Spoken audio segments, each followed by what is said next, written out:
Hey there, Jonathan Roldan here again for Tailhunter International. It's time once again for the Mexican Minute La Paz video fishing report, and this is going to cover all of the fishing action that we had this past week. That's September 24th until October 1st of 2017. And yes, indeed, it's October already. We're getting to the end of the season, and we're going out with a bang if it's going to be like this, because I've got to tell you, it could actually be maybe a minute long, a real Mexican minute, because I could just let all of the fishing photos do all of the talking this week, because it was probably one of the best, most consistently solid fishing weeks we've had in a long time. Actually, maybe the best we've had all season, because for once there were no weather conditions to worry about. There were no real winds, there were no rains. The sunny skies were mid-90s, nighttime temperatures high 80s, mid-70s. It was just perfect fishing conditions, blue waters.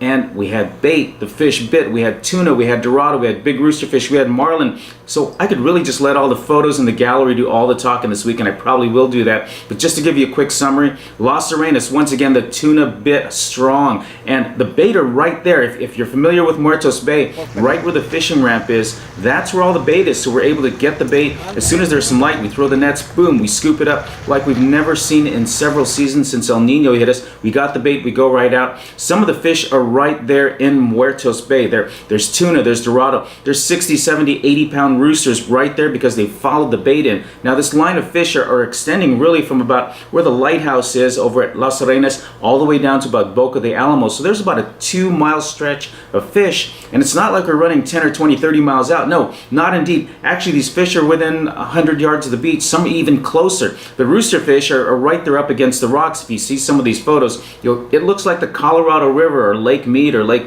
Powell or Havasu or something like that, because you've got these beautiful rock formations, real up close, real shallow water, and that's where the rooster fish are. And some of the roosters we got this week, just when I'm thinking the rooster fish are kind of done for the season, well, some of the guys had so much tuna, so much dorado that they spent their last day or two chasing the roosters, and they came up 40, 50, 60, 70 pound fish that we caught and released. Over at La Paz, again, the dorado were the main action stealers. We did have a little bit problem on bait, so what we're doing is we're using dead bait. We're using dead bonito, we're using some squid, we're using some other chopped stuff, and then we're augmenting that with some of the live bait that we're able to get. And the tuna schools are out there. We've had some guys come back going, wow, we got all the dorado we needed. We released 10 or 20, 30 fish, kept 5 or 6, kept 7 or 8. We kept the limits, got some of the bigger ones, and we were done. You find the right school, and it could be lights out, double, triple hookups on the dorado north of town. And there's a good line of fish all the way from San Juan de la Costa to the west, and then you extend over to Espiritu Santo Island,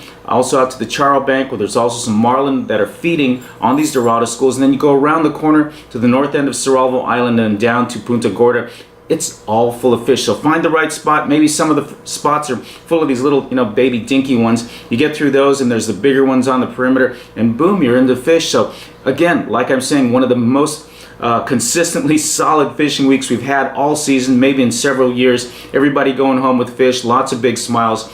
That's going to be your Mexican fishing report for the week. I hope to have you down real soon. We've got about 5 or 6 more weeks left of the season, so let us know if we can do anything for you. In the meantime, like I said, have a great week. And there's the cat walking by. She hasn't done this in a while, but this is Jonathan from Tailhunter International signing off. You have yourself a great week.